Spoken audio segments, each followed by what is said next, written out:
I'm always wanting to think of the hook.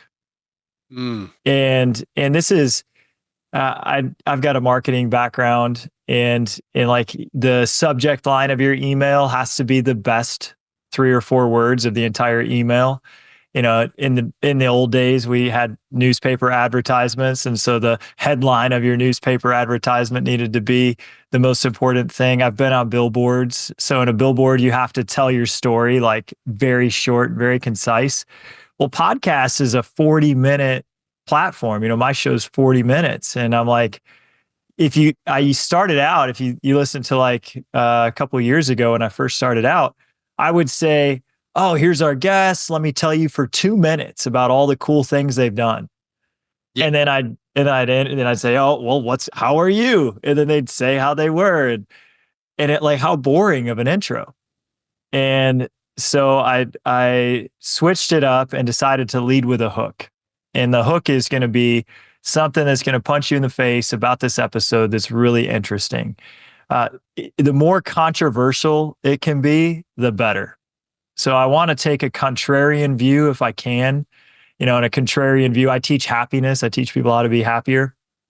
So it might be, if I had an anger expert on the show, a contrarian view would be why being angry is actually your path to feeling happier. Right? That would be, if that was going to fit somehow on the episode, that would be kind of interesting. You'd be like, wow, okay, so anger could make me happier. I'm curious about that. Let me learn more. And so when I get done with the episode, I just recorded it. I'll go to ChatGPT and I'll type in, I'll be like, hey, here's what we talked about. Give me some controversial, contrarian ways I could spin this episode. And I'll say, give me 10. And then I'll just read the 10, and then one of them will show up, and I'll say, I like that. And then I'll record a little 45-second intro about the episode that way. Okay. So you record an episode with somebody, or a couple, for example. And then when it's done, you tell ChatGPT, this is what we talked about. You know, how are you doing that? Is it copying and pasting the entire transcript, or how do you tell ChatGPT what you're talking about? No, I just know 5 bullet points. Okay, I'm just doing that from memory. I'm not throwing in a transcript. Okay, so you throw in the bullet points that you remember that you mentioned, and then you say, what is a controversial way to approach this, or would you go back into that and say, this is what I say to ChatGPT? Yeah, I'll say I need a hook. I need a lead. I need something powerful and punchy. Give me 10 different hooks about promoting this episode that could be a little bit edgy, maybe controversial. Sometimes they'll come up with stuff that I don't like, and then I'll have to give it a different prompt. Like, hey, give me something exciting. Yeah. You know, I'll say, forget the edgy, controversial spin. Give me something exciting, and give me 10 of those. And eventually, ChatGPT is going to give me something that I can riff on.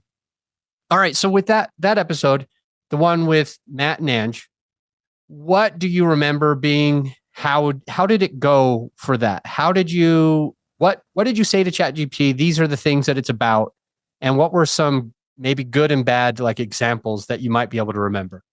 I didn't actually use ChatGPT on that one. Oh, okay. I already had the hook. The hook was your wife. That the honeymoon period is going to be the best period of your marriage. That was the hook, and that's actually false. Okay.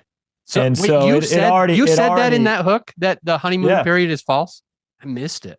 I heard the whole thing, and I was like, dude, this is pulling me in. I love this. This is great. Yeah. So sometimes the lead is just obvious to me. Okay. And so in that episode, the lead was really obvious. And so I just went with it. But if it's not an obvious lead, I got to go find one. And moving on, you've got like pretty close to 100 ratings and reviews on the show. I think practically all 5-star. What did you do to get people to, what's the word for it? It's social proofing. What did you get people to do to give you that social proofing on your show? Did you ask for it or what? Yes. Okay. Absolutely. That's a short answer.